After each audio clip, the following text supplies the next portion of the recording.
হুগলি লোকসভা কেন্দ্রে বিজেপির চারটি প্রার্থী।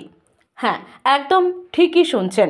নির্বাচন ঘোষণার আগেই হুগলিতে বিজেপির প্রতীক এঁকে লেখা দেওয়ালে কোথাও প্রার্থী ডক্টর ইন্দ্রনীল চৌধুরী, কোথাও আবার সুবীর নাগের সমর্থনে দেওয়াল লেখা হয়েছে, কোথাও লেখা হয়েছে প্রাক্তন জেলা সভাপতি গৌতম চ্যাটার্জির নাম। অন্যদিকে লকেট চট্টোপাধ্যায় কয়েকদিন আগেই জানিয়েছিলেন তিনিই হুগলিতে দাঁড়াবেন। সব মিলিয়ে বিজেপির প্রার্থী তালিকা প্রকাশের আগে চরম অস্বস্তিতে জেলা বিজেপি। যদিও এই বিষয়ে বিজেপির জেলা নেতৃত্ব গৌতম চ্যাটার্জি ও সুবীর নাগ বলেন, এই সব বিরোধীদের চক্রান্ত, বিজেপির মধ্যে বিভ্রান্তি সৃষ্টি করতেই এগুলো করা হয়েছে। দেখুন, বিষয়টা খুব স্পষ্ট। যত লোকসভা ভোট এগিয়ে আসছে, ভারতীয় জনতা পার্টির চারিপাশে জয়লাভের পরিস্থিতি অনেক ভালো হচ্ছে।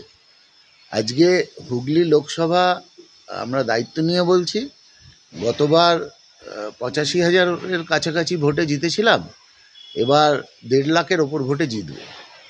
তাই যেসব জায়গায় এরা যারা করছে তারা এই সব করে ভারতীয় জনতা পার্টির সংগঠনে কোনো চির ধরানো যাবে না।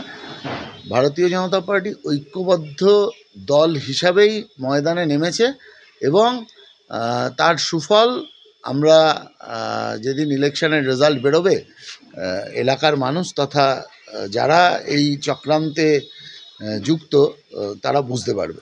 কারা এই চক্রান্তে?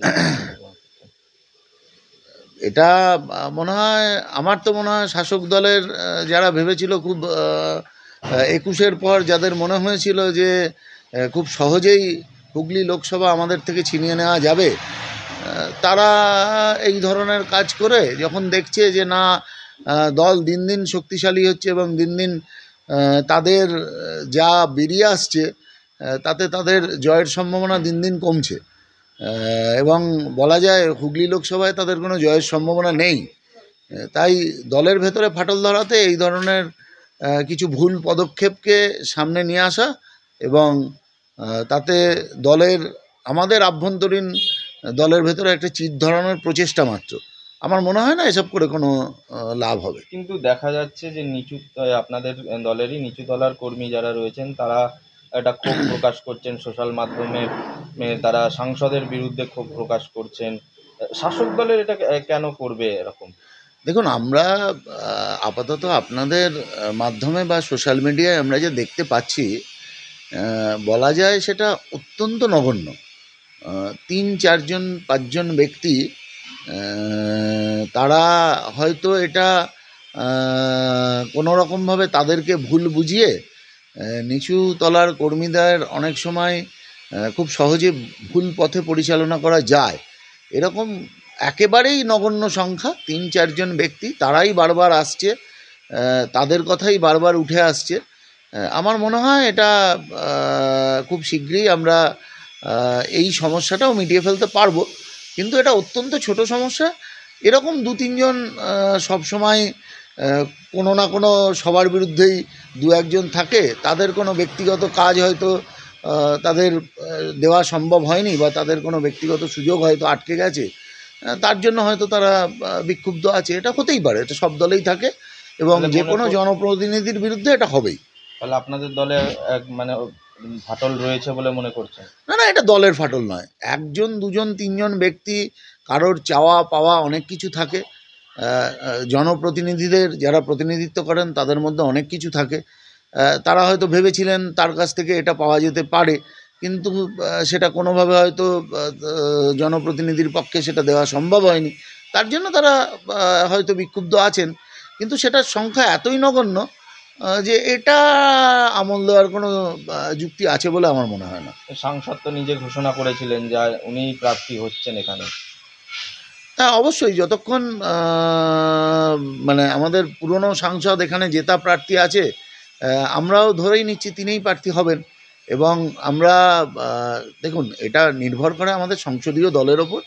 সংসদীয় বোর্ড যেটা ঠিক করবে সেটাই হবে এবং সে কথা যেদিনের কথা আপনি বলছেন সেদিন সংসদ সম্পূর্ণভাবে এটার ব্যাখ্যা দিয়েছেন যে এটা সম্পূর্ণভাবেই সংসদীয় বোর্ডের সিদ্ধান্ত।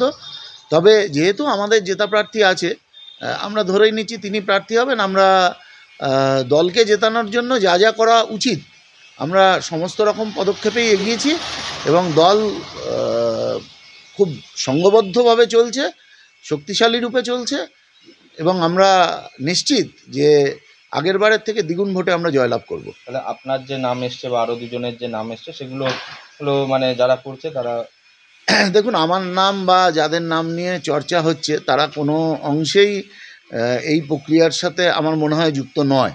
তার কারণ হচ্ছে আমি যতদূর শুনেছি আপনাদের মিডিয়ার মাধ্যমে যে ওটা আমার নামে কোনো একটা দেওয়াল বেনাভারইতে রেখা হয়েছে, যেখানে ভারতীয় জনতা পার্টির যদি আপনি ক্ষমতার বিচারে যান সেখানে আমরা খুব ভালোভাবে আমাদের অবস্থান আছে এরকম নয়।